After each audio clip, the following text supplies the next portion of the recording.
पहलगाम में हुए हमले को 13 दिन बीत चुके हैं। हिंदुस्तान के साथ साथ दुनिया को इंतजार है कि भारत पाकिस्तान से और उसके आतंकवादियों से पहलगाम का बदला कब लेता है। एक तरफ इजराइल जैसे देश भारत का खुलकर समर्थन कर देते हैं।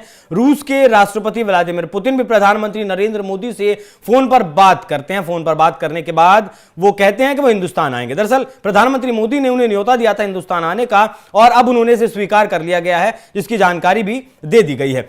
तो अब ऐसे में चाइना को लगा कि वो पीछे कैसे रह सकता है। चाइना जो बैक सपोर्ट करता है पाकिस्तान को, जो पाकिस्तान का एक तरीके से कहें कि पाकिस्तान का पालनहार है, जब भी उसे पैसों की जरूरत पड़ती है तो वो अब्बा अब्बा चिल्लाता हुआ चीन के पास जाता है, वो उसकी झोली में थोड़े बहुत पैसे डाल देता है और फिर वो अपना पाकिस्तान से देश चला लेता है। $60 बिलियन का इन्वेस्टमेंट चाइना ने पाकिस्तान में किया हुआ है। लेकिन अब चाइना ने खुलकर समर्थन कर दिया है पाकिस्तान का।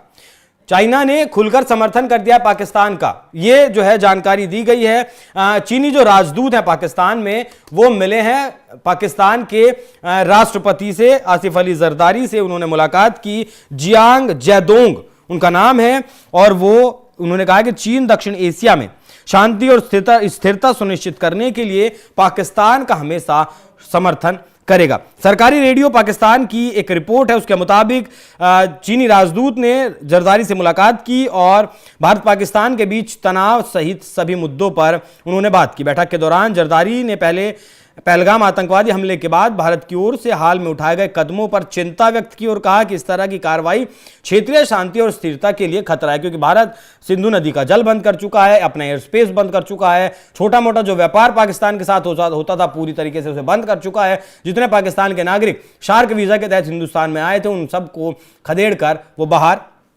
भेज चुका है। अब ये इससे पाकिस्तान की जो कमर है वो लगभग टूट चुकी है। लगातार हिंदुस्तान में मीटिंगों का दौर भी चल रहा है। रेडियो पाकिस्तान की रिपोर्ट के मुताबिक चीनी राजदूत ने चीन और पाकिस्तान के बीच स्थायी और समय की कसौटी पर खरी उतरी मित्रता की पुष्टि की और इस रिश्ते को बहुत मजबूत बताया, जिन्होंने चुनौतीपूर्ण समय में हमेशा एक दूसरे का समर्थन किया है।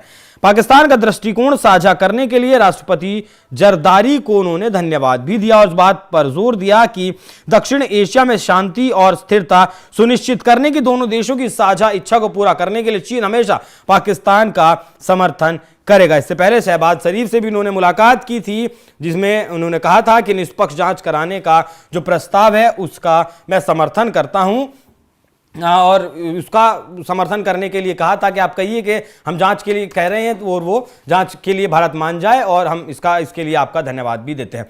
तो चीन यही तो चाहता है, चीन यही चाहता है कि भारत और पाकिस्तान भिड़े, जिससे कि भारत में अशांति हो। और चीन का जो व्यापार लगातार ठप हो रहा है, उसके यहां से जो कंपनियां, बड़ी बड़ी कंपनियां एमएनपी जो लगातार उठकर जा रही हैं हिंदुस्तान में, वो आ रही हैं। चीन चाहता है कि भारत में अशांति हो और वो मौके का फायदा उठाकर अपनी अर्थव्यवस्था को बूस्ट दे सके, भारत की अर्थव्यवस्था को कमजोर कर सके, क्योंकि एशिया में अगर चाइना को कोई काउंटर करता है, चाइना की बराबरी अगर कोई करता है, वो तो हिंदुस्तान ही है और बाकी कोई भी देश ऐसा नहीं है जो चीन की बराबरी कर सके। इसीलिए पाकिस्तान के पूर्व मेजर आदिल राजा ने भी यह दावा किया है कि पहलगाम में जो हमला किया गया वो आसिम मुनीर ने करवाया है और इसकी जानकारी नवाज शरीफ के साथ साथ चाइना को भी दी गई थी। इससे पहले चीन 100 से ज्यादा मिसाइलें पाकिस्तान को भेज चुका है और लगातार उसके कटोरे में भीख भी डाल ही रहा है। अब तक तो चाइना पर्दे के पीछे से पाकिस्तान का साथ दे रहा था, लेकिन जैसे ही रूस ने भारत का साथ देने की बात कही, वैसे ही चाइना ने पाकिस्तान का खुलकर समर्थन करने की बात कह दी। हालांकि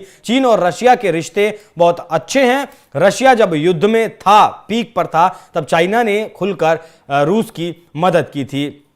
north Korea, Kim Jong Un और शी जिनपिंग जैसे देश ही थे, लोग ही थे जो रूस के खुलकर समर्थन में खड़े थे। अब देखना दिलचस्प होगा कि ये जो बदला लेने वाली बात है किस मुहाने पर पहुंचती है और बदला हिंदुस्तान कब लेता है और क्या चीन अपने मंसूबों में, जो उसका मंसूबा है कि भारत को अशांत किया जाए, उसमें कामयाब हो पाता है या नहीं। लेकिन जिस तरीके से भारत सरकार वक्त ले रही है, वो चीन का जो प्लान था उसे पूरी तरीके से समझ चुकी है और उसके ट्रैप में वो नहीं फंसेगी। अपने हिसाब से वो पाकिस्तान की कमर तोड़ेगी। बाकी इस पूरे विषय पर क्या कुछ आपकी राय कमेंट कर जरूर बताएं। धन्यवाद।